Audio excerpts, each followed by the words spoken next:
સફળતા મળે એ વક્તાના નસીબ કહેવાય.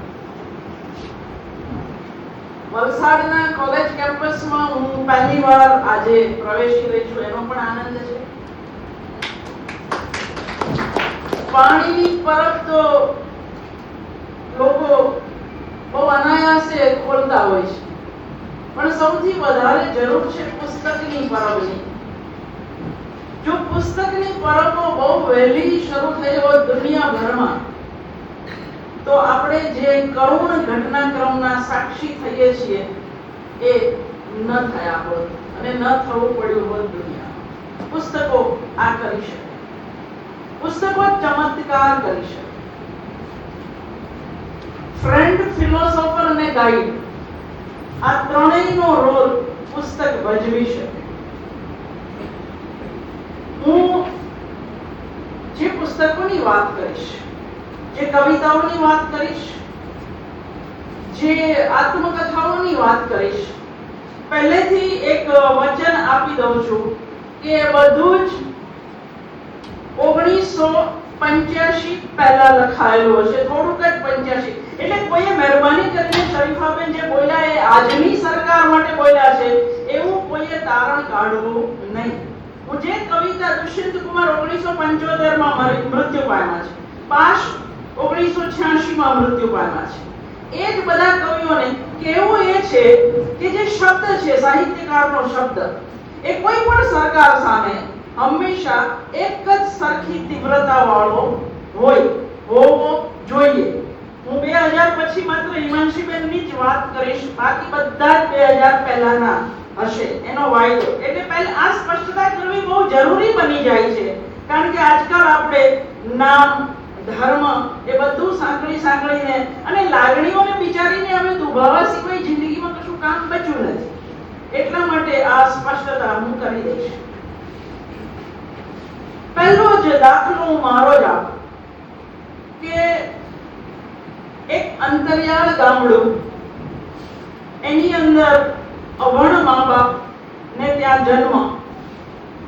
એ વ્યક્તિ જો આજે પુસ્તક વિશે અહીંયા વાત કરવા ઊભી રહી શકતી હોય તો એનું કારણ પુસ્તક. હું ત્યાંથી અહીં પહોંચી, એ આખી યાત્રા, આખું ઘડતર, વ્યક્તિત્વ ઘડતર, ચારિત્ર ઘડતર, જે કંઈ કહો એ બધું જ પુસ્તકો કરી શકે. કોઈ એક પળ એવી આવે જિંદગીમાં કે જ્યાં પ્રેમનો અભાવ, મનુષ્યત્વનો અભાવ, સપનાનો અભાવ, જીવવાની ઈચ્છાનો પણ અભાવ, આ બધું શરૂ થાય, મનની અંદર એક ચક્ર ચાલે અને 80ની રોજનીશી જેવું પુસ્તક વાંચીએ અને એ પાછા આપણને જિંદગીના પ્રવાહમાં પાછા લાવે. કોઈ એક દિવસ એવો ઉગે કે બધાને કેટલું સરસ લખે છે ને મને કશું નથી આવડતું, કેટલું બધું વાંચવાનું બાકી છે, ક્યારે પહોંચીશું, આવી હતાશા, હું આ દુનિયામાં શા માટે આવી છું, એવી હતાશા જ્યારે ઘેરી વળે અને અચાનક જ વિન્સેન્ટ વાન ગોગનું લસ્ટ ફોર લાઈફ, જેનો વિનોદ મેઘાણીએ સળગતા સૂરજમુખી નામે અનુવાદ કર્યો છે, સળગતા સૂરજમુખી વાંચીએ અને પાછા એકદમ ટટ્ટાર પીઠ અને ટટ્ટાર ડોકે ઊભા થઈએ. વાન ગોગ આપણને એક વસ્તુ કહેતો જાય છે કે ઈશ્વર આ દુનિયામાં કોઈને નકામા મોકલતો નથી. દરેકને માટે કંઈક ને કંઈક હેતુ તો ઈશ્વરે રચ્યો જ હોય છે. 28મા વર્ષ સુધી સર્વક્ષેત્રીય દરેક ક્ષણની નિષ્ફળતાઓ પછી એ દુનિયાનો આટલો મોટો ચિત્રકાર થશે એવી થિયોની કલ્પના નહોતી, વિન્સેન્ટને નહોતી. તો સાબિત કરે કે દુનિયામાં કોઈ માણસ નકામો. તો હતાશામાંથી, ડિપ્રેશનમાંથી બહાર લાવે એ સૌથી સારો મિત્ર એ પુસ્તક. એ જુલેવાનની સાહસિકોની સૃષ્ટિ હોય, એ અશ્વિની ભટ્ટની ઓથાર હોય, એ મુનશીની ગુજરાતનો નાથ હોય, એ પન્નાલાલ પટેલની માનવીની ભવાઈ હોય. હું આરંભે જ એક વાત સ્પષ્ટ કરી દેવા માંગુ છું કે મને જિંદગીમાં ક્યારેય મોટિવેશનલ મોટિવેશનલ પુસ્તકોની જરૂર પડી નથી ક્યારે. હું એટલે મોટિવેશનલ અને ખોટિવેશનલ કહું છું હંમેશા. મને કદી જિંદગીમાં ધાર્મિક પુસ્તકોની જરૂર નથી પડી ક્યારે. બધા જ વાંચી લીધા પછી હું આ કહું છું. એનું એક કારણ છે. મોટિવેશનલ સ્પીકરો પોતે ડિપ્રેશનમાં જતા હોય છે તો એ મને શું મદદ કરે? પણ હું માનવીની ભવાઈ વાંચું અને જો મારી ડોક ટટ્ટાર થાય, કમરનો જે બધાની આજકાલ રીઢ કી હડ્ડી જે રહી નથી એ પાછી ટટ્ટાર થાય તો માનવું કે પન્નાલાલ પટેલે મને આ મદદ કરી. જે સારો ને સાચો લેખક છે એ કોઈ દિવસ અંદર મોટિવેશનલ નહીં નાખે. એ તમારે તારવવાનું છે. પુસ્તક મને ચેલેન્જ કરે છે, પડકાર ફેંકે છે કે મારી અંદર આ છે. કાળું ભીખ ન જ માંગે, ગમે એવી પરિસ્થિતિ હોય પણ એ તો નહીં જ. ભૂખ કરતા પણ ભીખ ભૂંડી છે. એ વસ્તુ મને માનવીની ભવાઈ શીખવાડી છે.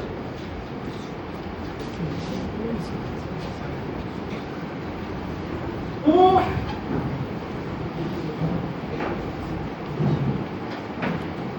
મહાભારત વાંચ્યું, રામાયણ વાંચ્યું, હદીસ વાંચ્યું, બાઇબલ પણ એક વખત જોઈ લીધું. જો અને બાકીના હું તો જોઈ લીધું કહું છું, વાંચ્યું કહું છું. બાકીના લોકો તો એને પૂજતા હોય છે. જો ધાર્મિક પુસ્તકોનો આટલો મોટો પ્રભાવ આપણા પર પડ્યો હોત, માનો કે, તો મેં ને તમે મનુષ્ય થવાનું પસંદ કર્યું હોત. મેં ને તમે એકબીજાને પ્રેમ કરવાનું પસંદ કર્યું હોત. મેં અને તમે ભૂલમાં એકમેકને નફરત ન કરી હોત. જો ધાર્મિક પુસ્તકોએ આપણને સાચા અર્થમાં ધાર્મિક બનાવ્યા હોત તો. જે ગીતાનો ગાનારો એવું કહેતો હોય કે તારામાં હું ને મારામાં હું, જળમાં હું ને ચેતનમાં હું, આવું કહેનાર, આવું સાંભળનાર, આવું ધાર્મિક પુસ્તકને પોતાના છાતીએ વળગાડીને ફરનારી પ્રજા કેટલી હદે મનુષ્યને નફરત કરી શકે છે એ આપણે બધા સાક્ષી છીએ. કમનસીબે નથી થવું આવા સમયના સાક્ષી, અને છતાંય થવું પડે છે. આવો સમય શા માટે આવ્યો? કારણ કે આપણે ધાર્મિક પુસ્તકોને માત્ર ધાર્મિક માન્યા. એક હિન્દુ અને મુસ્લિમ જોડે ન રહી શકે, એક ખ્રિસ્તી અને હિન્દુ જોડે ન રહી શકે, પણ મારી પુસ્તકોની લાઇબ્રેરીમાં બાઇબલ, કુરાન, ગીતા, મહાભારત, રામાયણ બિલકુલ લડાઈ કર્યા વગર બાજુમાં પડ્યા છે વર્ષોથી. તો જે પુસ્તકોએ મને આ શીખવવું જોઈએ એ કેમ ન શીખ્યા આપણે? અને એટલા માટે હું મોટિવેશનલ અને ધાર્મિક પુસ્તકોની બિલકુલ વાત નહીં કરું. બિલકુલ કરીશ ત્યાં નકારાત્મક રીતે જ કરીશ. એ પણ પહેલેથી જ કહ્યું. એનું એક કારણ છે.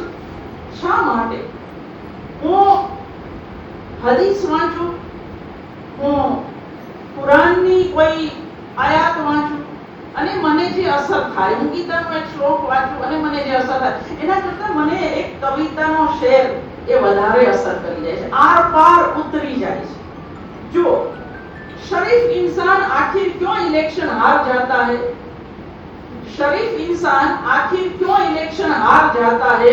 किताबों में तो ये लिखा था कि रावण हार जाता है, पर એવું તો મારા તમારી દુનિયામાં તો એવું થતું જ નથી. આંકડા છે કે આપણી સંસદમાં 56% થી વધારે છાટેલ ગુનેગારો છે. એમાં બધા પક્ષો, પણ એ જીતે. ઈરોમ શર્મિલા હારી જાય, માવલંકર સાહેબ હંમેશા હારી જાય, અને સજ્જનો કદી ચૂંટણીમાં ઊભા ન રહી શકે. એવી વ્યવસ્થા આપણે પુસ્તકો વગર બનાવી બેઠા છીએ. હકીકત સાવ સાદી વાત જે આશુતોષ રાણા રોજ કહેતો હોય છે બધે જ, અને મને બહુ ગમે છે કે મને કવિતા જે પ્રભાવિત કરે છે, આત્મકથા પ્રભાવિત કરે છે, વાર્તા પ્રભાવિત કરે છે, એ મને ધાર્મિક પુસ્તકો નથી કરી શકતા, મોટિવેશનલ પુસ્તકો નથી કરી શકતા. बांट दिया इस धरती को, चांद सितारों का क्या होगा? नदियों के कुछ नाम रखे, बहती धारों का क्या होगा?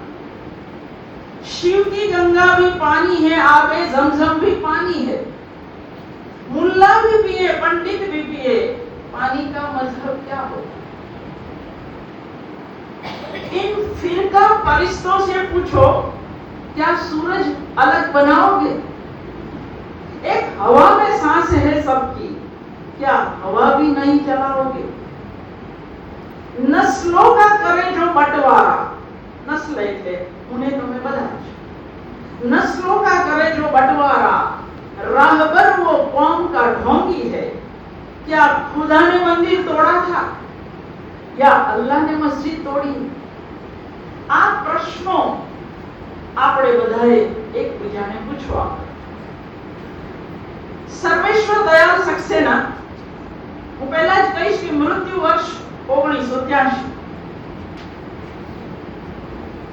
એ કહે છે મને ને તમને બધાને, મણિપુરમાં સળગતું હોય તો મને શું, કાશ્મીરમાં કશું થાય તો મારે શું, મારું ગુજરાત તો સલામત છે ને, મારું સુરત તો સલામત છે ને, મારું વલસાડ તો સલામત છે ને.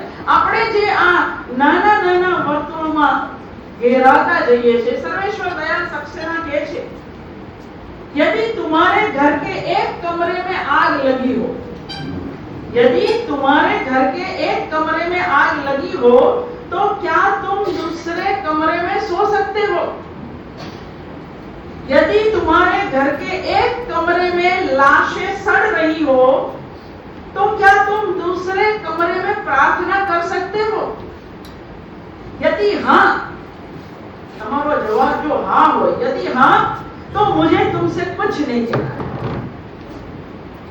देश कागज पर बना नक्शा नहीं होता कि एक हिस्से के फट जाने पर बाकी हिस्से उसी तरह साबुत रहे और नदियां, पर्वत, शहर, गांव वैसे ही अपनी अपनी जगह दिखे, अनमने रहे। यदि तुम ये नहीं मानते तो मुझे तुम्हारे साथ नहीं रहना है। इस दुनिया में आदमी की जान से बड़ा कुछ भी नहीं है। સૌથી વધારે જો કિંમતી હોય તો એ મનુષ્યનો જીવ છે અને એ લેનારાઓને કદી માફ ન કરી શકાય, કદી. आदमी की जान से बड़ा कुछ भी नहीं है। न ईश्वर, न ज्ञान, न चुनाव, कागज पर लिखी कोई भी इबारत फाड़ी जा सकती है और जमीन की 7 परतों के भीतर गाड़ी जा सकती है। जो विवेक खड़ा हो लाशों को टेक, वह अंधा है। जो शासन चल रहा हो बंदूक की नली से, वो हत्यारों का धंधा है। यदि तुम ये नहीं मानते तो मुझे अब एक क्षण भी तुम्हें नहीं सहना है। याद रखो, एक बच्चे की हत्या आकाश में फहराते झंडों को काला कर देता है। जिस धरती पर फौजी बूटों के निशान हो और उन पर लाशें गिर रही हो, वह धरती यदि तुम्हारे खून में आग बनकर नहीं दौड़ती तो समझ लो तुम बंजर हो गए हो। तुम्हें यहाँ सांस लेने तक का नहीं है अधिकार। तुम्हारे लिए अब नहीं रहा ये संसार। आखिरी बात और बिल्कुल साफ बात, आखिरी बात और बिल्कुल साफ बात, किसी हत्यारे को कभी मत करो माफ, चाहे वो हो तुम्हारा यार, धर्म का ठेकेदार, और चाहे वो हो लोकतंत्र का स्वनाम धन्य पहरेदार, उसको कभी न करो माफ. સર્જક 1983 માં મૃત્યુ પામ્યા છે, એટલે બીજો કોઈ અર્થ ન કાઢો. કવિતા શું કરી શકે એ મારે 2-3 કવિતાથી કહેવું છે. હંમેશા સર્વખત્યારોએ એવું માન્યું કે પ્રજાને દબાવી શકાય. ભવાની પ્રસાદ મિશ્ર 1985 માં મૃત્યુ પામ્યા. એમણે લખ્યું છે, खेत में दबाए गए दाने की तरह तुम्हें जानना चाहिए, खेत में दबाए गए दाने की तरह तुम्हें जानना चाहिए कि हम मिटकर फिर पैदा हो जाएंगे. हमारे गले जो घोंट दिए गए हैं। फिर से उन्हीं गीतों को गाएंगे जिनकी भनक से तुम्हें चक्कर आ जाता है। तुम सोते से चौंक कर चिल्लाओगे, कौन गा रहा है? इन गीतों को तो हमने दफना दिया था, फिर भी कौन गा रहा है? लेकिन तुम्हें जानना चाहिए कि लाशें दफनाई जाकर सड़ जाती है, मगर गीत मिट्टी में दबाओ तो फिर फूटते हैं खेत में दबाए गए दाने की तरह।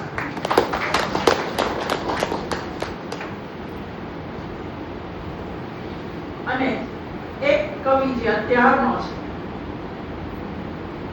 એની ખાલી બહુ લાંબી કવિતા છે, 2-4 પંક્તિ છે।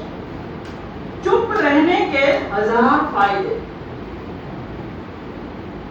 જે બોલે છે તે દંડાઈ છે, જે મૂંગા છે એ શાંતિ સંતોષથી જીવે છે।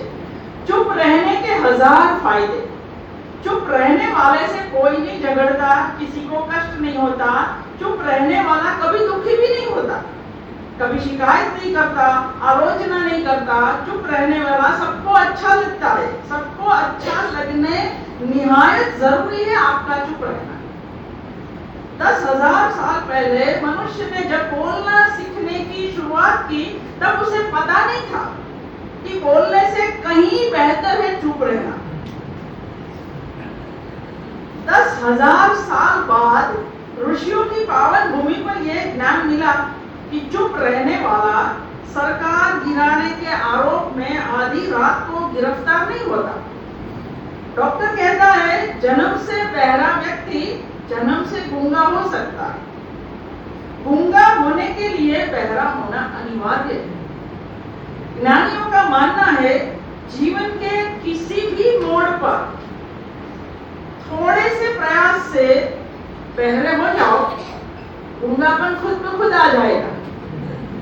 बहरे होने का दूसरा फायदा, कुछ हद तक अंधापन भी आ जाता है। आप वही देख पाते हो जो आंख के आगे है। हर आंख के आगे है और हर आंख की एक सीमा तो होती है। और अगर बोलना हो जाए बेहद जरूरी और जेल भी ना जाना हो तो या तो वर्दी पैदा करो या गर्दी पैदा करो या कुर्सी पैदा करो।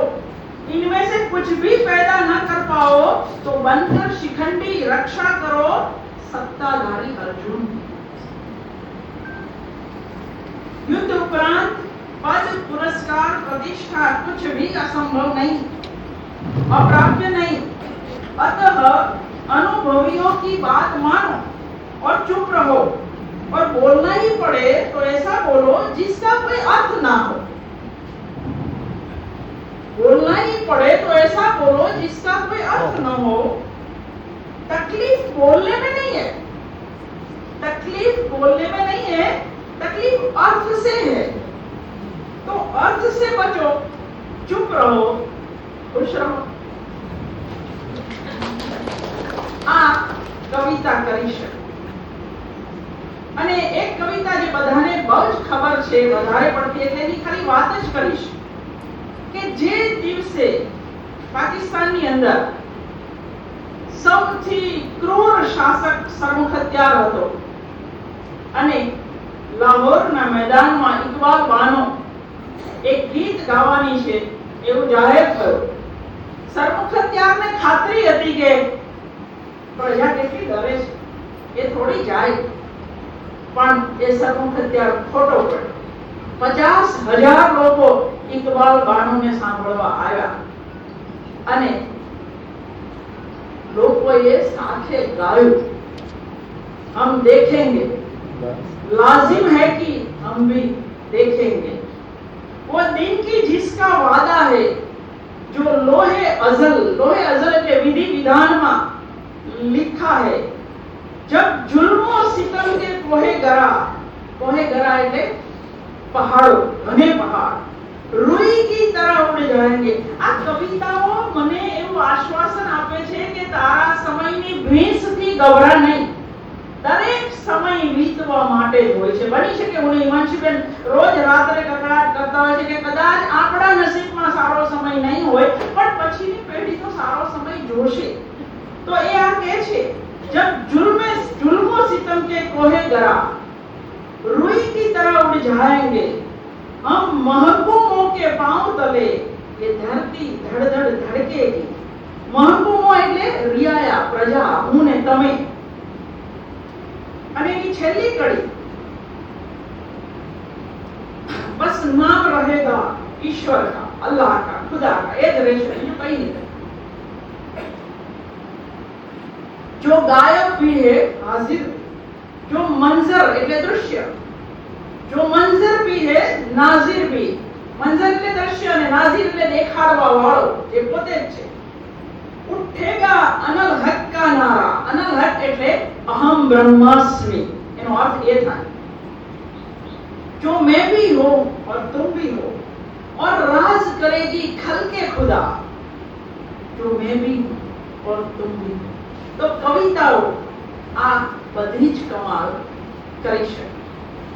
અને ગદ્યની વાત પર જતા પહેલા, કારણ કે મેં બહુ ગંભીર કવિતાઓ વાંચી એટલે થોડી હળવી, બહુ જ હળવી। હું તમે એવા સમયમાં જીવતા હતા, હું તો ગામડામાં રહી છું, એટલે કે બધા એકબીજાના ઘરની અગાશી પર અથાણા સૂકવે, મસાલા સૂકવે, મરચા, હળદર બધું ખાંડતા પહેલા, કારણ કે પેલા આવું બધું તૈયાર નહોતું મળતું, ઘરે જ કરવું પડતું। એટલે બધી છત બધાની હતી, કોઈ છત વહેંચાયેલી નહોતી, પણ હવે વહેંચાઈ ગઈ। એટલે પતંગોને નવાઈ લાગે છે। ये देखकर पतंगे भी हैरान हो गई कि अब तो छतें भी हिंदू और मुसलमान हो गई। नफरतों का असर तो देखो, जानवरों का भी बंटवारा हो गया। पता नहीं कब गाय हिंदू हो गई और बकरा बेचारा मुसलमान हो गया।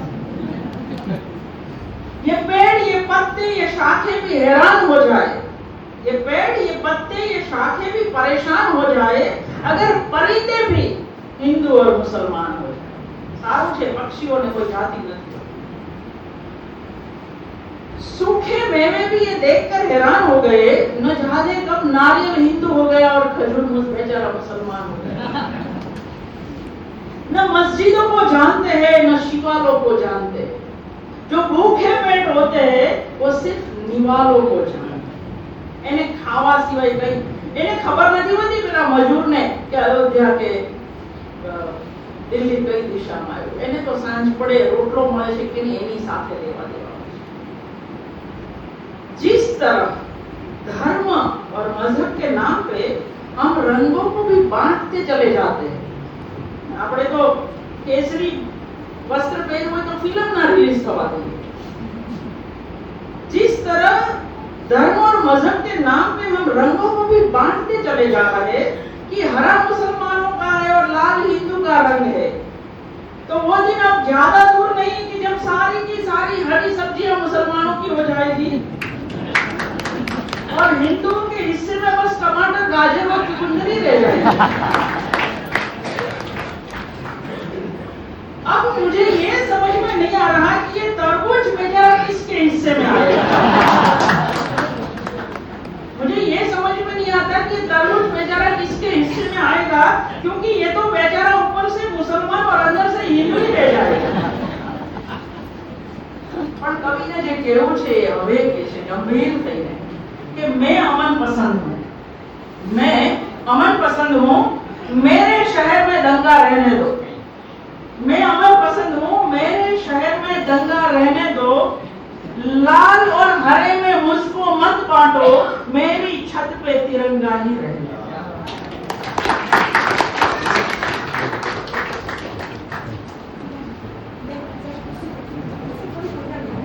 વધારે જલ્દી પ્રભાવ પાડે, પણ ગદ્ય બહુ લાંબા ગાળા માટે પ્રભાવ પાડે, બહુ જ લાંબા ગાળા।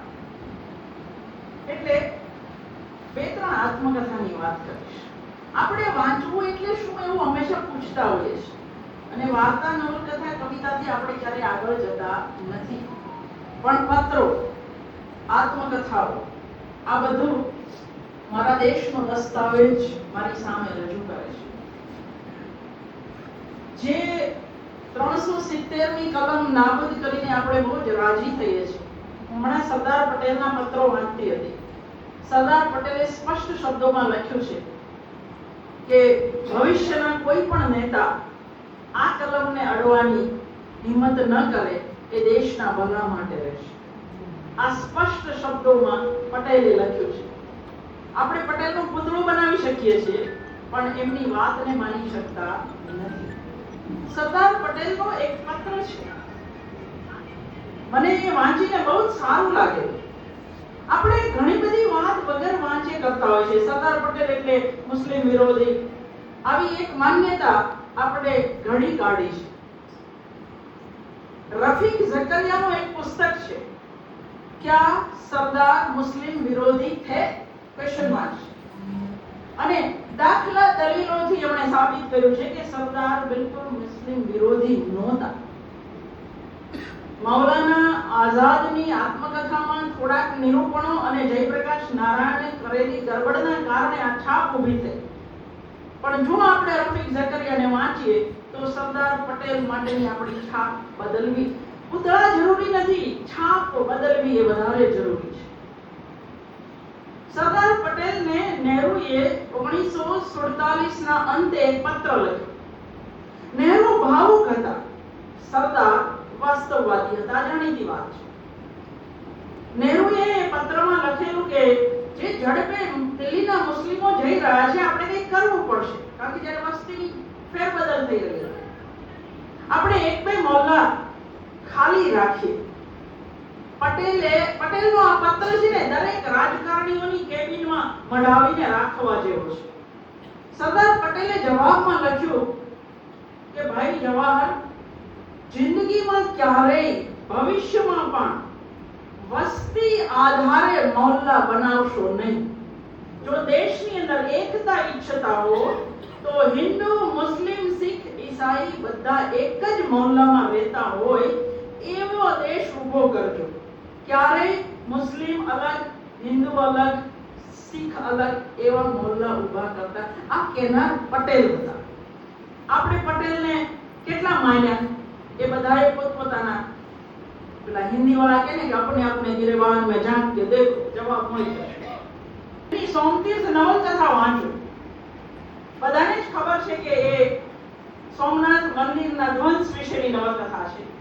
મુનશીએ લખી જય સોમનાથ, ધૂમકેતુએ લખ્યું ચોલાદેવી, ચુનીલાલ મડિયાએ લખી કુમકુમ અને આશકા, અને પછી રઘુવીરભાઈ 1996 માં લખે સોમતીર્થ. વિષય બધાનો એક જ છે, પાત્ર બધે ચોલા જ છે.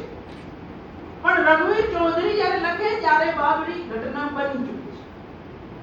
એટલે એક સર્જક કેવી રીતે પોતાના સમયને જવાબ આપે એ કહે છે એની અંદર સદાશિવ નામનું પાત્ર પ્રજાને કે નિરાશ થવાની કોઈ જરૂર નથી. જે તૂટી છે એ દિવાલો તૂટી છે, મારી અને તમારી આસ્થા અને શ્રદ્ધા તો સાબુત છે, એના માટે રડવાની જરૂર નથી. અને આપણે આપણા લેખકનું આ વાક્ય માનવા તૈયાર નથી એટલે આપણે લડીએ છીએ. ગાંધીની આત્મકથા તો બધાએ વાંચી હોય એવું હું માનું છું.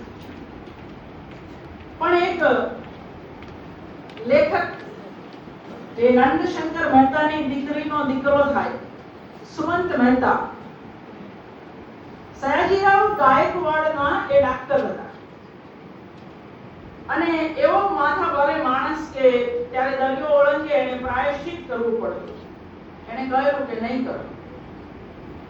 સુમંત મહેતા ડાક્ટર હતા, સયાજીરાવ ગાયકવાડના ડાક્ટર હતા. જે સયાજીરાવ ગાયકવાડ આખા ગુજરાતમાં નિશાળો માટે જાણીતા, નવસારીનો સયાજી વૈભવ જુઓ અથવા તો આદિવાસી માટેની પહેલું છાત્રાલય સયાજીરાવે શરૂ કર્યું.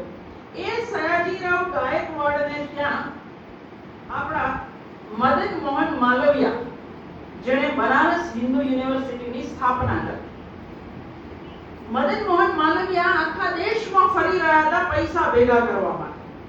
એ જમાનામાં આ 1911 ની વાત છે, ગાંધીને હજુ આવવાની વાત છે. 1911 ના 5 લાખ એટલે બહુ મોટી રકમ. માલવિયાજી 5 લાખ ભેગા કરવાની કે જુઓ, શાંતિ નિકેતનને જીવતું રાખવા માટે ટાગોર આખા દેશમાં ફરતા હતા પૈસા ભેગા કરવા. અને ગાંધીએ કહ્યું કે મારા દેશનો આટલો મોટા ગજાનો કવિ ખાલી નિશાળ કોલેજ સ્થાપવા ફરે નહીં મંજૂર. એમણે બજાજને કહ્યું કે આને જે માંગે છે એટલી રકમ એક જ સમયે આપે. આપણે ગાંધી અને ટાગોરનો વિરોધ બહુ ચર્ચીએ છીએ, પણ ગાંધી અને ટાગોર વચ્ચે આ સાયુજ્ય હતું એની ભાગ્યે જ વાત કરીએ છીએ, ભાગ્યે જ. માલવિયાજી રાત રોકાયેલા. સુમંત મહેતા કહે છે કે હું ત્યાં હાજર હતો. ગાયકવાડે કહ્યું સયાજીરાવે કે મને નથી ગમતું કે મારા દેશનો આટલો મોટો વિદ્વાન આમ ગામ ગામ ફરે. હું 5 લાખ હું એકલો આપી દઉં, પણ તમે આ ફરવાનું બંધ કરો. પણ મારી એક શરત, સયાજીરાવ કહે છે કે તમારી યુનિવર્સિટીમાં હિન્દુ, મુસ્લિમ, દલિત બધાને પ્રવેશ મળશે. બસ. મદન મોહન માલવિયાજી ના પાડે છે કે હું માત્ર હિન્દુઓ માટેની યુનિવર્સિટી બનાવવા જઈ રહ્યો છું, કે આજે બધાને પ્રવેશ મળે છે BHU માં, એ અલગ વસ્તુ છે, પણ ત્યારે તો જે માણસ શિક્ષણ માટે આટલું બધું કરતો હતો એને કહ્યું કે તો હું તમને માનભેર વિદાય આપીશ, એક કાણી પાઈ પણ નહીં આપું. આ સયાજીરાવ અને આ મદન મોહન માલવિયા અને એ બનારસ હિન્દુ યુનિવર્સિટી. પણ જો તમે બધાને શિક્ષણ માટે હકદાર નહીં માનો તો મારા પૈસા એના માટે નથી. આપણને માન થાય કે આવા માણસોને આપણે ક્યાં યાદ કરીએ છીએ. સુમંત મહેતાએ ડોક્ટર તરીકે પહેલા દિવસે જ્યારે સંભાળ્યું તો એને જોયું કે દલિતો બધા ફળિયામાં બેઠા હતા અને સવર્ણો બધા ડોક્ટરની આસપાસ હતા. દલિતની દવા કેવી રીતે કરવાની, નાડીની જોવાની, એને પૂછવાનું શું થાય છે, એટલે ત્યાંથી માય બાપ તાવ આવે છે, ઉલટી થાય છે. સુમંત મહેતાએ ના પાડી, હું આવી રીતે દવા ન કરીશ, હું નાડી જોયા વગર કોઈની દવા નહીં કરું. એને દલિતોને અંદર બોલાવ્યા એટલે સવર્ણો બધા ભાગી ગયા. સુમંત મહેતાએ કહ્યું કે એક પણ સવર્ણ નહીં આવે ને તો મને મંજૂર છે, પણ હું નાડી જોયા વગર દવા નહીં આપું. હજુ ગાંધી નથી આવ્યા, એની પહેલા પણ આવા લોકો હતા. એટલે જો આવી આત્મકથાઓ વાંચીએ, સુમંત મહેતાએ 1912 માં એક વાક્ય લખ્યું જેની હું નીચે સહી કરું કારણ કે મને બી એવો એક પ્રદેશ જોઈએ છે. એણે કહ્યું કે મારે એક એવી સોસાયટી, એક એવો સમાજ બનાવવો છે જેમાં માત્ર માણસો વસતા હોય, કારણ કે ધર્મએ તો બહુ ત્રાસ છે. આ 12 માં એક માણસ આવો સમાજ બનાવવા નીકળ્યો છે, પણ એ માણસને આપણે ઓળખતા નથી. એની 450 પાનાની એને ગાંધી સામે બહુ વિરોધ હતો. સુમંત મહેતાએ ગાંધીને ભરપૂર ગાળ આપી છે, પણ આ જ સુમંત મહેતા પછીથી ગાંધીના પગમાં બેઠા છે. બારડોલી સત્યાગ્રહમાં એક આખો વિસ્તાર સુમંત મહેતા અને શારદા મહેતાએ સંભાળ્યો છે. એટલે ગાંધીમાં કયો કરિશ્મા હતો, એક એવો તિલસ્મી માણસ હતો, એ આવા વિરોધીઓ એના પગમાં બેસે ત્યારે આપણને પ્રશ્ન થાય. સુમંત મહેતા યાદ આવ્યા એટલે સાથે સાથે મને શારદા મહેતાની આત્મકથા પણ, જીવન સંભારણા પણ યાદ આવે. એક જ વાક્ય, કારણ કે અમે અહીં ઘણા બધા શિક્ષકો બેઠા છે એટલા માટે મને જરાક વધારે એ શારદાબેનનું વાક્ય યાદ આવે. 1917 ની સાલ છે. 1917 મુંબઈ યુનિવર્સિટીની સિન્ડિકેટમાં શારદા મહેતા મેમ્બર છે, સભ્ય છે. એ બેઠા છે, ચર્ચાઓ ચાલી રહી છે અને શારદાબેન એટલા બધા કંટાળાથી લખે છે કે આ એક પણ સિન્ડિકેટ મેમ્બરને શિક્ષણમાં તો રસ જ નથી, બધાને રાજકારણમાં જ રસ. 1917 માં જો શારદા મહેતા આવી ફરિયાદ કરતા હોય સિન્ડિકેટ માટે તો આપણે નહીં કરવાની, બિલકુલ નહીં કરવાની.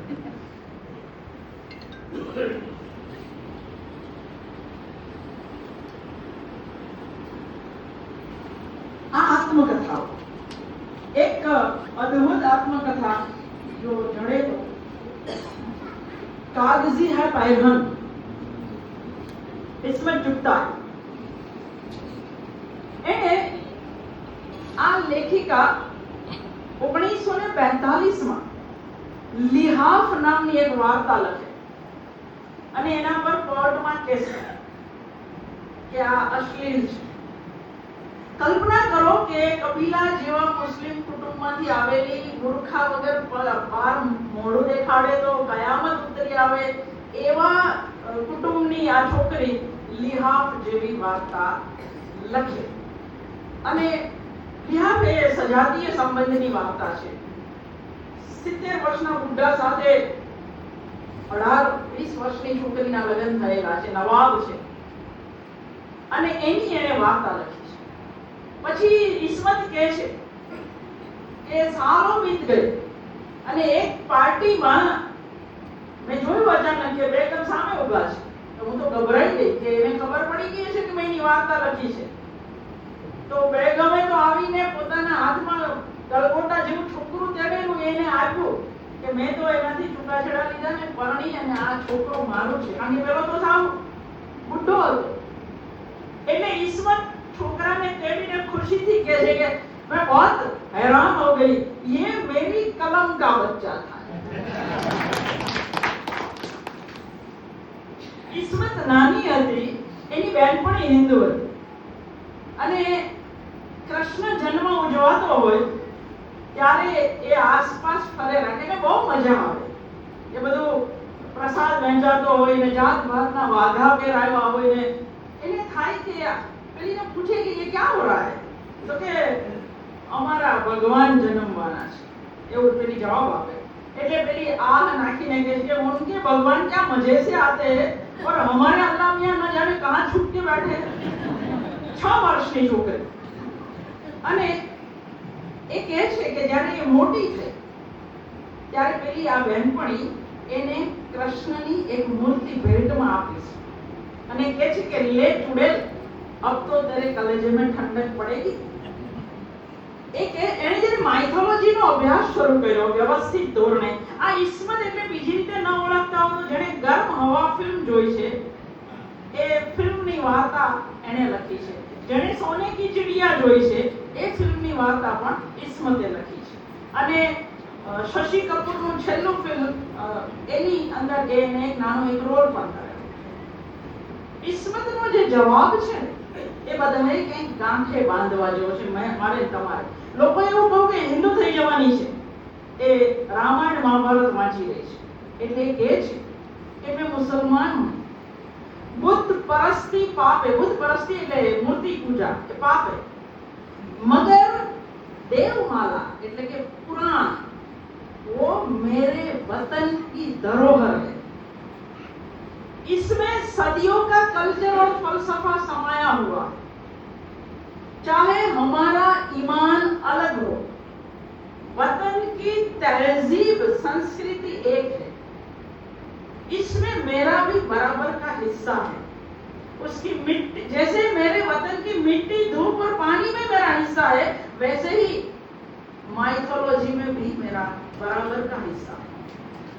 अगर मैं होली पर रंग खेलूं, दिवाली पर दिए जलाऊं, तो क्या मेरा ईमान એને શબ્દ વાપર્યો છે મુતઝલલ हो जाएगा, એટલે કે ડગી જશે, કંપી ઉઠશે. मेरा यकीन क्या इतना बोधा है, इतना अधूरा है कि वो टुकड़े टुकड़े हो जाएगा. કોઈ બીજા ધર્મનું શીખવાથી કશું બગડતું નથી, કારણ કે દુનિયાના દરેક ધર્મ છેલ્લે એક જ વાત કહેતા હોય છે. જો એ સમય રહેશે તો આપણે વાત કરીશું. ઇસ્મતે એક પ્રસંગ ટાંક્યો છે. કાનપુરની અંદર એના ફાધર ડેપ્યુટી કલેક્ટર હતા. વાત 1942-43 ની જ્યારે પાકિસ્તાનના નામે દેશ આખો ઉકળતો હતો અને એના બાપાને ખબર પડે છે, કારણ કે ઇન્ટેલિજન્સ તો ત્યારે હતું જે આગળની સાંજે કહી જતું હતું કે આવું થવાનું છે, કે જે રસ્તેથી તાજિયા નીકળવાના છે એ રસ્તે પીપળાની એક ડાળ આડી આવે છે અને આ વખતે તોફાન કરવા એ નક્કી છે. એટલે તાજિયા એક મેં ઊંચા કરવામાં આવ્યા છે. એના ફાધર કહે છે કે ઠીક છે. એને કુટુંબના 15-20 છોકરાઓ જે ખડતલ હતા એને તૈયાર રાખ્યા. તાજિયા નીકળ્યા. જેવા પીપળા પાસે આવ્યા એ સાથે બે બાજુના ટોળા પાસે હથિયાર અચાનક જાદુની જેમ, હથિયાર હંમેશા જાદુની જેમ જ હાથમાં આવતા હોય છે. તમે અમારા પીપળાને હાથ તો લગાવી જુઓ, અને આ બાજુવાળા કે છે તમે અમારા તાજિયાને જરાક નમાવી તો જુઓ, અને તરત જ પેલા એક સીટી મારે છે. 20 છોકરા તગારા, પાવડા અને ત્રિકમ સાથે હાજર થાય છે. 5 મિનિટમાં 1.5 ફૂટ ઊંડો ખાડો ખોદે છે અને કહે છે આમાં પગ મૂકો, તાજિયા લઈ જાઓ. ન તો પીપળો કપાયો, ન તાજિયા નમ્યા, પણ તોફાન કરવા વાળા બહુ નિરાશ થયા કે તોફાન કરી શકાયું નહીં. આ ઇસ્મતની આત્મકથા અને વિશ્વ સાહનીની તમસ બેઉ મને શીખવે છે કે જો મારો હાકેમ ઈચ્છે તો જ તોફાન થાય, નહીતર કદી દુનિયામાં કોઈ ઓખી તોફાન થઈ જઈ ચાલે.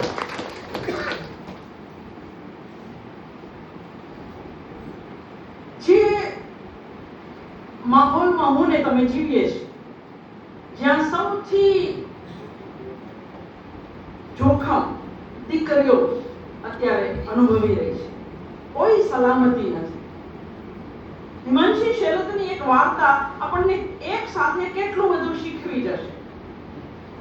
રેશમી રજાઈમાં બાકોર વાર્તાનું શીર્ષક છે. ઓફિસમાં કામ કરનારી બાઈ પર સમૂહ બળાત્કાર થયો છે અને આ છોકરી એને જોવા જાય છે. એ જોવાની સાથે એના મનમાં એ ચાલતું હોય છે. આપણે તો એવું કહેવાય છે ને કે તૈયાર થઈને બહાર ન નીકળવું, કપડા બરાબર ઢંગના પહેરવા. પેલી છોકરી વિચારે છે કે આને કપડા તો બિચારી આખા પહેરેલા, એ તો એવી રૂપાળી પણ નથી, એ તો ઘરની બહાર નહોતી ગઈ, બારણા બંધ કરીને ટોળો અંદર આવ્યો. હવે એનું શું કરવું? એટલે નાયિકા કહે છે કે મારી સલામતીની જે રજાઈ હતી ને રેશમી, એમાં એ દિવસે એક પાતળું પડ્યું કે બળાત્કાર કરનાર કશું જોતા નથી. હું હરીશ નાગરેજાની કુલડી વાંચું અને એ મને શીખવે કે જેના પર બળાત્કાર થાય, જે વેઠે, એ સ્ત્રીને જ આપણે સજા કરવા ટેવાયેલા છે. સામાજિક દરજ્જો એનો પડે, જેણે માનસિક શારીરિક સહન કર્યું, સામાજિક રીતે પણ એણે જ સહન કરવા. અહીં આગળ 20 વર્ષની દીકરી અને મા બાપ ચા પીવા બેઠા છે અને પેલી લાલુ પ્રસાદે થોડા વખત કુલડીઓ કાઢેલી ને, એ કુલડીમાં ચા પીવાઈ છે. એટલે માં કહે છે કે આપણા બીજા માળ પર ખબર પડી પેલી દીકરી પર બળાત્કાર થયો, અરે રે બિચારી વપરાઈ ગઈ, હવે કશા કામની ના રહે. અને પેલીનું મગજ ફાટી જાય છે. સ્ત્રી તે કઈ વસ્તુ છે કે વપરાઈ જાય? એટલે આ છોકરી જે આમ ટીવીમાં કામ કરે છે, એ એની કાકીને, મામીને, માસીને બધાને ફોન કરી કરી પૂછે છે કે ધારો કે કાકી તમારા પર બળાત્કાર થાય તો કાકા શું કરે, મામી તમારા પર બળાત્કાર થાય તો મામા શું કરે, ફોઈ તમારા પર બળાત્કાર. આ કુટુંબમાં કોલાહલ મચી ગયો. બધા એની માને ફોન કરે છે કે તારી દીકરીની સાજો ગાંડી થઈ ગઈ છે, આવો પ્રશ્ન પૂછે છે. એટલું જ નહીં, આ છોકરી પોતાના થનાર પતિને પણ કહે છે કે ધાર કે મારા પર બળાત્કાર થાય તો તું શું કરે? કોઈ જવાબ નથી આપતો. બધા ગુસ્સે જ થાય છે. અને એ છોકરી બેઠી હોય છે ખાટલા પર અને એની કામવાળી જમના કચરા પોતા કરતી હોય છે. આ છોકરીએ જમનાને કહ્યું, જમના ધાર કે તારા પર બળાત્કાર થાય તો, ઓલીએ તરત જવાબ આપ્યો કે કુએ નાખે ફૂટી ગયેલા કોપની જેમ, પછી એને મારામાં હું હવા દે. Now this was the answer. જવાબ આ જ હતો જે જમનાએ આપ્યો. બધી સ્ત્રીઓને આ જવાબ ખબર હતી, પણ કોઈ જવાબ આપવા તૈયાર નહોતું. આ છોકરી એક વિડિયો કેસેટમાં રેકોર્ડિંગ કરીને જતી રહે છે. માં વિડિયો કેસેટ સાંભળે છે ત્યારે એની અંદર બોલે છે કે પપ્પા તમે જો સાંભળતા હો તો જતા રહેજો. આ સવાલ માત્ર માં માટે જ છે. બાપ બહાર જાય છે પણ બહારને ઊભો રહે છે, સાવ નથી જતો રહેતો, એને સાંભળવું છે. એટલે પેલી કહે છે કે માં તારું 27 વર્ષનું લગ્ન જીવન, અને તને હું આ સવાલ પૂછું કે ધાર કે તારા પર બળાત્કાર થાય તો પપ્પા શું કરે, એનો જવાબ તું ન આપી શકે. મને એ આશ્ચર્ય થાય છે. અને ત્યારે વાર્તાકારનો કેમેરો છે ને પેલા બાપ પાસે જાય કે બાપ જે બારણા પાસે ઉભો હતો ને દૂર જતો, કારણ કે આ જવાબ આપવા એ તૈયાર નથી. એટલે આપણને પ્રશ્ન થાય કે સંબંધ એ માત્ર સ્પર્શ સુધી જ રહે, એ સંવેદના સુધી પહોંચે જ નહીં 25-30 વર્ષના લગ્ન જીવન પછી પણ? તો એ સંબંધનો અર્થ શું? આ વાર્તાઓ મારા આંતરસત્વને ઝંઝોડી નાખે છે કે આપણે હંમેશા આ સજા સ્ત્રીને જ કેમ કરતા આવ્યા છે. અને એટલા માટે એક કવિતા જે મેં બાકી રાખેલી, સફળ સ્ત્રી કો દેખકર, કોઈ સફળ સ્ત્રીને જો ત્યારે પુરુષ તરીકે મને શું થાય છે? किसी स्त्री की बड़ी सफलता उसे अपने गाल पर जन्नाटेदार थप्पड़ की तरह लगती है. पुरुष किसी स्त्री का सार्वजनिक सम्मान उसे हमेशा व्यक्तिगत अपमान लगता है. આ કોઈ જે માથા ભારે પુરુષ હોય એના માટે છે, દરેક માટે નથી. वह थाली पटक कर कहना चाहता है एक सफल स्त्री से कि औकात में रहो, जैसे वह अक्सर अपनी पत्नी से कहता रहता है. पर सफल स्त्री ने तो कही ना शकाय, कल से तुम्हारा बाहर निकलना बंद. वह कहना चाहता है उससे जैसे वर्षों पहले कहा था उसने अपनी छोटी बहन से, कल से तुम्हारा बाहर निकलना बंद. पर वह कुछ नहीं कह पाता और कसमसा कर रह जाता. अंत में वह एक गंदी कविता लिखता है सफल स्त्री पर.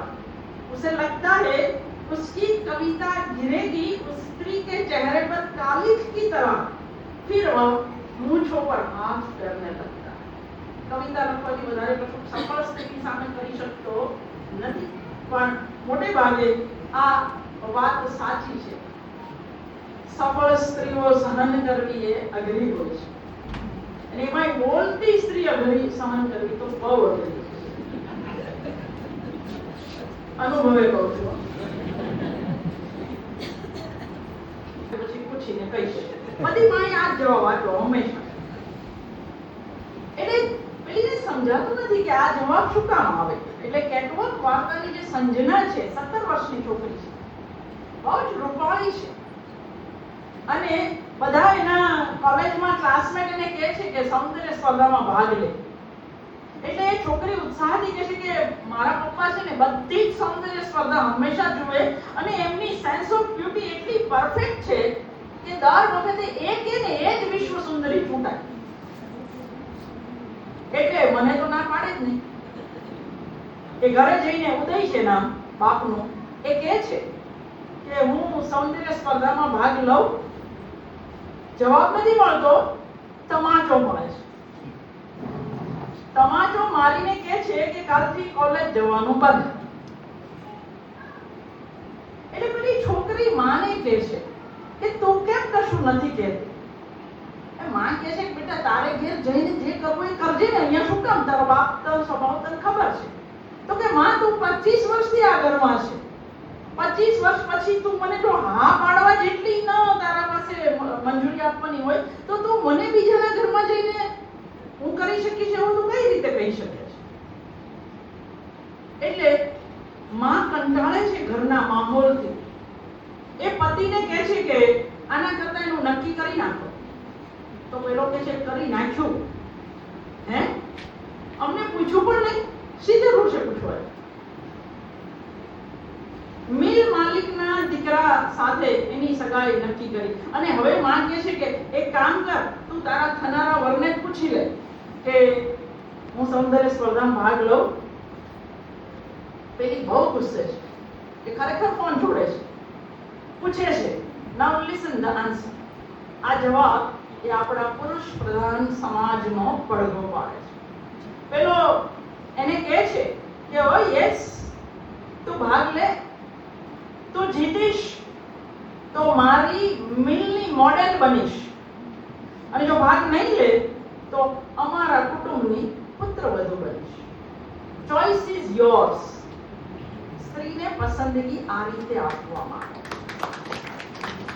ભાગ લઈશ તો મિલની મોડેલ બનીશ, પછી તું પરણવા લાયક તો રહે નહીં. વાતો, આ વાર્તાઓ, આ આત્મકથાઓ, આ નવલકથાઓ એ કરે છે. અને છેલ્લે હું શ્રોતા હોઉં તો મને પણ 1 કલાક કરતા કોઈ વધારે બોલે તો નથી ગમતું, એટલા માટે હું છેલ્લે એવું બોલી. કારણ કે આ તો હરિ અનંત, હરિ કથા અનંતા જેવો છે, આનો કોઈ અંત ન હોય. તમે કેટલી નવલકથાની વાત કરો. મને આશાપૂર્ણા દેવીની પણ વાત કરવી છે કે જ્યાં આગળ 8 વર્ષની છોકરી એના બાપને એવું કહે કે તમે લોકો પરણાવતા પહેલા કમસે કમ એટલું તો જુઓ કે છોકરો શું કરે છે અને ઘરમાં કોણ છે. બાપે દીકરીને સાસરે મોકલી ત્યાં સુધી એના ઘરમાં કેટલા સભ્ય છે એ પણ એને નથી ખબર.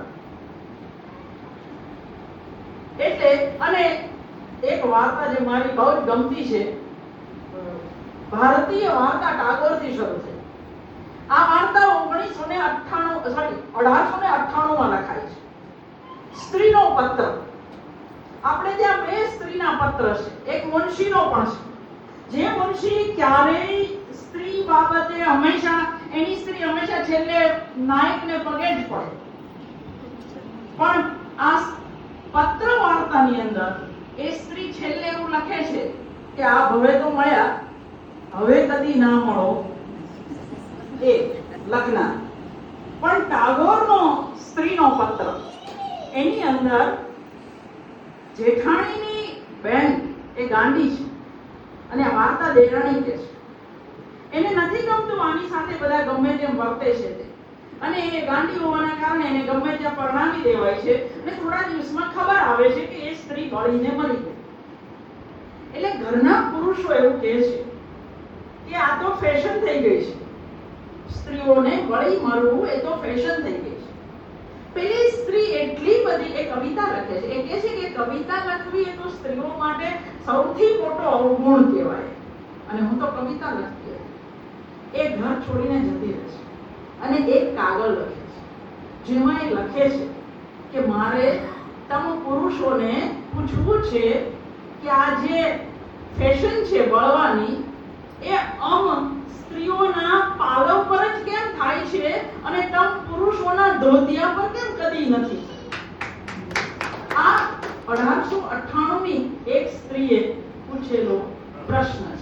આપણને એવું થાય કે ટાગોર જે કરી શક્યા ચોખેર બાલી નવલકથામાં વિધવા વિવાહ તો નહીં કર્યા, પણ એની વિધવાનું જે ચિત્ર છે ચોખેર બાલીનું, એ આપણે ત્યાં ગોવર્ધનરામ કેમ ના કરી શક્યા સરસ્વતી ચંદ્રમાં. એવો જો પ્રશ્ન થાય તો જવાબ એ મળે કે ત્યાં આગળ સુધારાની વાત બહુ વહેલી શરૂ થઈ. રાજા રામમોહન રાય હોય કે આ બધા જ લોકો ત્યાં એક સમાજ તમારો તૈયાર હોવો જોઈએ. સરસ્વતી ચંદ્ર જો કુસુમને બદલે કુમુદને પરણે તો કલ્યાણ રાજ્યનું જે સપનું હતું એ સ્વીકારવા હજુ ગુજરાતી સમાજ તૈયાર નહોતો.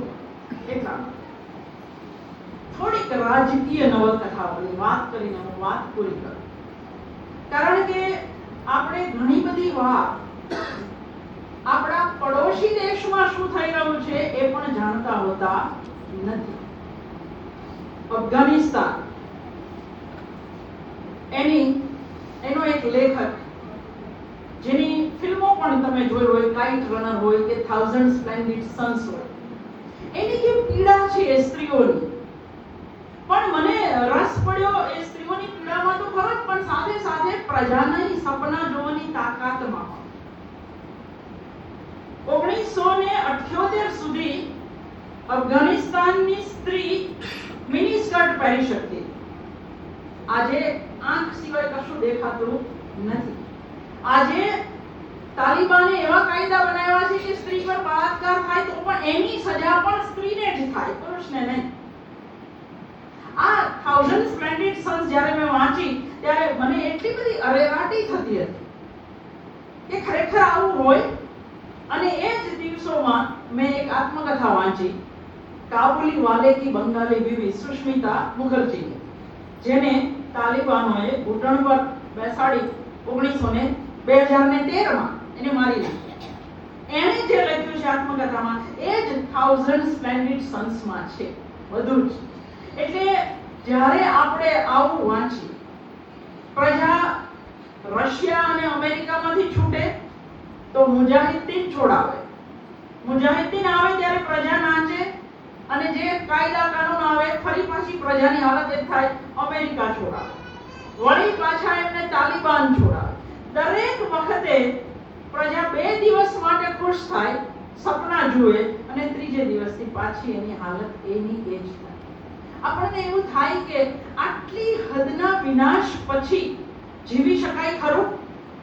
તો મને ભારતના ભાગલાની તમામ વાર્તા અને નવલકથાએ કહ્યું કે પ્રજા ફરીથી જીવે છે, ફરીથી મૂળિયા નાખે છે, ફરી સપના જુએ છે, કારણ કે માણસ જાત જેટલી તાકાત, જેની જીજીવિષા એ બીજા કોઈમાં નથી.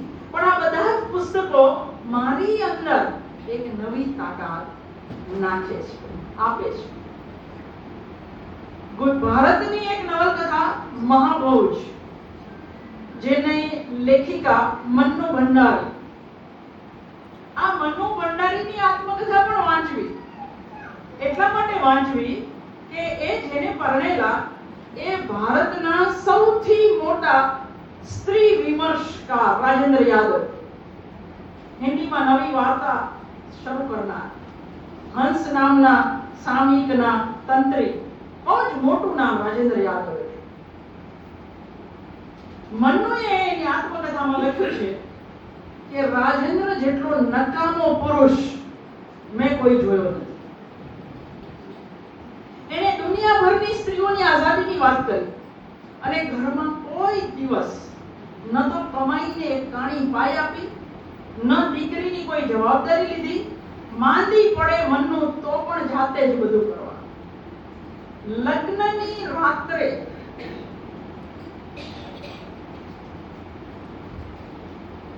મન્નુને સાસુ અને નણંદ બધા જ્યારે બધી વિધિ કરીને અંદર લેતા હોય ત્યારે રાજેન્દ્ર યાદવ પોતાની પ્રિયતમા પાસે માફી માંગવા ગયા હોય કે પરણવું પડ્યું સ્વાધીઓ. એટલે એ રાત્રે પણ મન્નુ સાથે નથી. મન્નુએ આત્મકથા લખી એટલે રાજેન્દ્ર યાદવે પણ લખી. મૂળ જે દેખાતો એમાં એને લખ્યું, કોઈ કેને પૂછેલું કે તમને જો પેલી મીતા જ ગમતી હતી તો મન્નુ સાથે શા માટે પરણ્યા? તો કે મીતા પડી દાંડ ઓરતથી, ઘરમે નહીં ચલતી. પ્રેમમાં ચાલે પણ ઘરમાં ના ચાલે. ઘરમાં તો ગૃહિણી જ જોઈએ અને મુશ્કેલી મન્નુ એ બરાબર. એટલે મન્નુ ફરી આત્મકથામાં 28 પાના ઉમેરે છે એની બીજી આવૃત્તિમાં કે મૂળ કે દેખા તો ये भी देखा કે મેં શું તમારી પાછળ ગુમાવ્યું. અને એક બીજી આત્મકથા પ્રભા ખેતાનની અન્ય છે અનન્ય. એ બેનો સ્ત્રીની આત્મકથા વાંચીએ ત્યારે એવું થાય કે આ લોકોએ આ પુરુષને છોડી કેમ ના દીધો? આવા નકામા પુરુષ સાથે 22-25 વર્ષ કાઢ્યા શા માટે? તમારી પોતાની ઓળખ હતી. અહીંયા કેટલા બધા એવા લોકો બેઠા છે જેને રજની સિરિયલ જોઈ હશે. એની લખનારી મન્નુ ભંડારી. મહાભોજ નાટક સફળતાથી ભજવાયું. આજે દરેક નાટ્ય સંસ્થાઓમાં કથાઓ और પટકથા પુસ્તક જે ભણાવાય છે એ મન્નુ ભંડારીએ લખ્યું છે. અને એવું કહેવાય કે જેને ઘર છોડીને બહાર નહોતી ગઈ, માત્ર નોકરી જ કરેલી. આપણે એવું માનીએ છીએ કે રાજકારણમાં પુરુષોને જ ખબર પડે, સ્ત્રીઓને શું ખબર પડે? લોકો ઇન્દિરા ગાંધી ભૂલી જાય બહુ જલ્દી. પણ મન્નુ ભંડારીએ જે રાજકીય નવલકથા લખી મહાભોજ, એનો જોટો જડે એવી એક પણ ભારતીય રાજકીય નવલકથા નથી. એક કોઈ નથી લખી, પુરુષોએ પણ નહીં. માનો કે હું એવું કહું કે રાહી માસૂમ રઝાની કટરાબી આરઝુ નામની નવલકથા, જેને પણ કટોકટી વખતે આપણે ત્યાં જે જુલમ થયેલા 75 થી 77 વચ્ચે એ વાંચવું હોય, તુર્કમાન ગેટ, ફરજિયાત નસબંધી, આમાંથી મોટા ભાગની પેઢી, હું તો ત્યાં 8મા ધોરણમાં હતી પણ તો પણ મને આ બધું છાપામાં મેં વાંચેલું છે, તો બાકીનાને ખબર હશે. આ બધી જ ઘટનાક્રમ એ નવલકથામાં છે. પણ નવલકથા તરીકે એ નબળી છે. સાહિત્ય કૃતિએ એ પણ પૂરું કરવું પડે અને સાહિત્ય કૃતિ તરીકે પણ સફળ થવું પડે. અને એટલે હું એવું ઈચ્છું કે આપણે આવી આત્મકથાઓ, આવી વાર્તાઓ, આવી નવલકથાઓ, આવી કવિતાઓ જેટલી વંચાય એટલી વાંચીએ. બે વસ્તુ થાય આ પુસ્તકો વાંચીને. એક, એ મને ટોળાનો ભાગ નહીં બનવા દે કદી. એ મને વિચારતી કરશે. ધર્મ હંમેશા ટોળા ઉભા કરે, પુસ્તક હંમેશા વ્યક્તિનું ઘડતર કરે. વાંચનારો કદી કોઈની પાછળ નહીં ચાલે ક્યારે. એ હંમેશા પોતાનો રસ્તો પોતે બનાવશે. પછી એમાં ગમે એટલા કાંટા કાંકરા હોય એને એનાથી ફરક પડતો નથી. દુનિયાની ઉત્તમ રાજકીય નવલકથા જો કોઈને વાંચવી હોય, જે દરેક સમયે લાગુ પડે, એ એનિમલ ફાર્મ. જ્યોર્જ ઓરવેલ નામનો લેખક અને એનિમલ ફાર્મ એ વાંચવું. જે આપણને એવું લાગે ને કે આ બધા જ કાયદાઓ કેમ તૂટતા જ જાય છે એક પછી એક, જે બનાવનારા તોડી રહ્યા છે, એને એનિમલ ફાર્મ જવાબ આપશે. અને જે લોકોને બહુ આશ્ચર્ય થતું હોય કે આ જે અધ્યાપક છે તે આગળના વીસી સાથે પણ હતા ખબર ફાઇલ લઈને, પછી બીજા વીસી આવ્યા તોય બગલમાં ફાઇલ લઈને છે, પછી ત્રીજા વીસી વાઇસ ચાન્સેલર તો પણ એ તો બગલમાં ફાઇલ લઈને હાજર જ છે. આ પ્રશ્ન જેને થતો હોય એને મુનશી છે 1922 માં જવાબ આપી ગયા છે પૌરાણિક નાટક દેવયાનીનું, કે ઇન્દ્રાણી ઇન્દ્રાસનને વરેલી છે, ઇન્દ્રને નહીં. ઇન્દ્ર તો બદલાતા રહે, ઇન્દ્રાસન આપણા માટે મહત્વનું છે. તો મુનશીનું આ અમર વાક્ય, જેમ એનિમલ ફાર્મમાં એક અમર વાક્ય છે જે હકીકતે અંગ્રેજી વ્યાકરણ પ્રમાણે ખોટું છે, all are equal but some are more equal.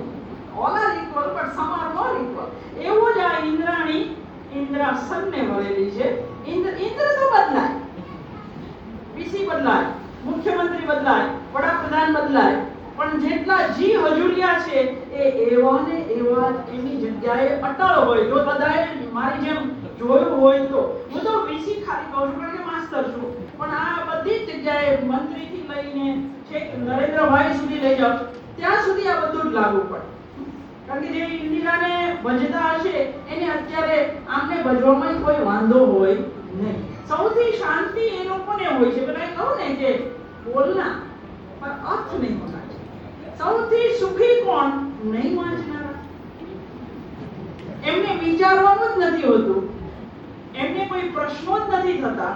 પ્રશ્નો ત્યારે થાય છે, ઊંઘ ત્યારે ઉડે છે ત્યારે તમે વાંચો છો, તમે વિચારો છો, તમને થાય છે કે આ વસ્તુ બરાબર થઈ રહી નથી. અને પેલા એ કહ્યું ને કે આઈ એક્ઝિસ્ટ બીકોઝ આઈ થિંક. હું વિચારું છું એટલા માટે હું છું. પણ પુસ્તકો એ લોકોએ વાંચવા જેમને જિંદગી હરામ કરવાનો શોખ હોય.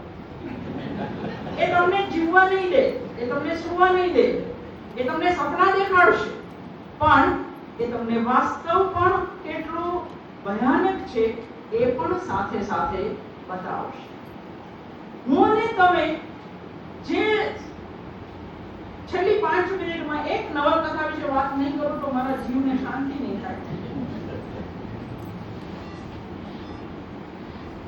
જ્ઞાનપીઠ મળેલો છે આ નવલકથાને. એને એટલે મને મારે જે સમજવું છે ને એ મને નવલકથા કેવી રીતે સમજાવે. આપણે હંમેશા આવી તું મેં કરતા હોઈએ છીએ. બાબર જે દિવસે આવ્યો ત્યારે કોની સાથે લડેલો? ઇબ્રાહિમ લોધી સાથે. હુમાયું કોની સાથે લડ્યો? શેરશાહ સાથે. એટલે મને આગ કા દરિયા એવું સમજાવે कि लड़ाइयां कभी दो धर्मों के बीच में नहीं होती है, लड़ाइयां हमेशा दो राजनैतिक शक्तियों के बीच में. धर्म तो गौण थे. ઉદાસ નસ્લે નામની એક નવલકથા, જેને પણ હિન્દી આવડતું એને આ નવલકથા વાંચવી જોઈએ.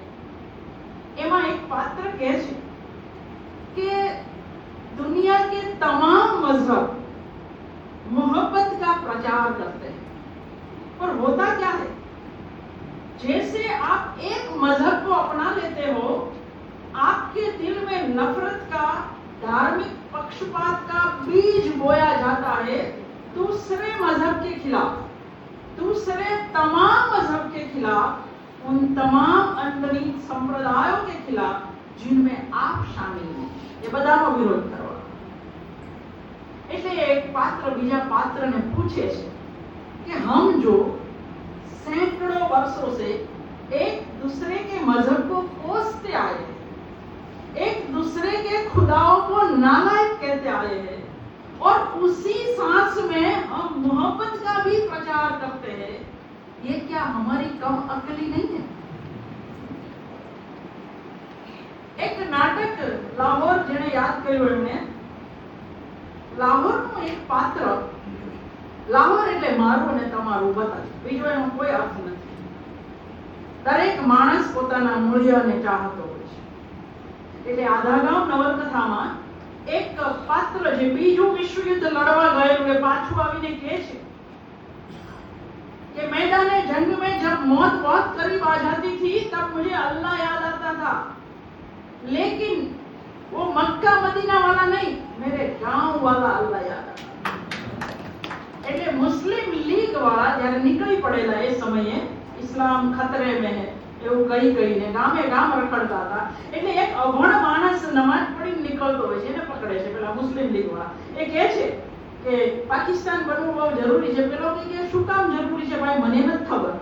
તો કે નમાજ के वास्ते पाकिस्तान की जरूरत. એટલે પેલો અભણ માણસ કહે છે કે भाई तुम लोग पढ़े लिखे हो, मैं तो अनपढ़ गंवार हूँ, मुझे इतना पता है कि नमाज के वास्ते कोनो पाकिस्तान की जरूरत नहीं है, नमाज के वास्ते सिर्फ ईमान की जरूरत है.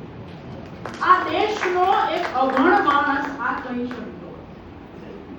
એટલે પેલા મુસ્લિમ લીગ વાળા પેલા પર ગરમ થઈ જાય છે. એ કહે છે કે તારા જેવા લોકો જ मुस्लिम लीग ने डुबाड़ी रहे, तुम्हें शर्म नहीं आती? तुम्हारे जटिया गांव का मुकाबला आप मक्का मदीना से कर रहा हो. वे लोग कहेंगे जी कर रहा हूं और बिल्कुल शर्म नहीं आती. गंगोली मेरा गांव है और मक्का मदीना अल्लाह मियां का गांव है. अगर अल्लाह मियां को अपने गांव से प्यार हो सकता है तो क्या मुझे मेरे गांव से प्यार नहीं हो सकता? तो आ नवलकथा મને શીખવાડે છે. લાહોરનો એક પાત્ર બીજા પાત્રને કહે છે કે તને ખબર છે કે તું હિન્દુ કેમ થયો? તો કે નથી ખબર. તો કે તને ખબર છે કે તું મુસલમાન કેમ ન થયો? તો કે મને નથી ખબર. તો કે આપણને બેવને નથી ખબર, એ બાબતે આપણે લડીએ છું કા? કોને પૂછ્યું ઈશ્વરે કે તમારે કયા નામ કયા ધર્મમાં જન્મ લેવો છે? આપણને પૂછે છે કયા દેશમાં જતો તો બધા સ્વિટ્ઝરલેન્ડમાં ભીડ ના કરે? પણ એ તો કોઈને પૂછો. અને છતાંય આપણે સજા તો ધર્મથી નામથી આપવા. પણ જો આ બધું વાંચીએ તો કદાચ એમાંથી આપણે નીકળી જઈએ. અહીંયા એક વાક્ય મૌલવી બોલે છે કે બધાને પોતપોતાની રીતે ઇબાદત કરવાની છૂટ છે. હદીસ જે મુસ્લિમોનો ગ્રંથ છે એમાં કહ્યું છે कि तुम दूसरों के खुदाओं को बुरा न कहो ताकि वह तुम्हारे खुदा को बुरा न करे. तुम दूसरों के मजहब को बुरा न कहो ताकि वह तुम्हारे मजहब को बुरा न करे. આટલું જો મને ચોપડી શીખવાડતી હોય તો આનાથી વધારે શીખવાની માણસ થવા માટે બીજી કોઈ જરૂર નથી. મારા દેશને સૌથી વધારે જરૂર હોય, હું તો દુનિયાને કહું છું, એ માણસોની જરૂર છે. હિન્દુઓની જરૂર નથી, મુસ્લિમોની પણ નથી, ખ્રિસ્તીઓની પણ નથી, હિન્દુસ્તાનીઓની જરૂર છે. એટલે भाई मासूम रजा ने कोई पूछेलू कि आधा गांव क्या लगे? तो कि मैं कुछ दिनों से देख रहा था कि मेरे देश में हिंदू की बस्ती, मुस्लिम की बस्ती, ईसाई की बस्ती बढ़ती जा रही है और हिंदुस्तानी कम होते जा रहे हैं.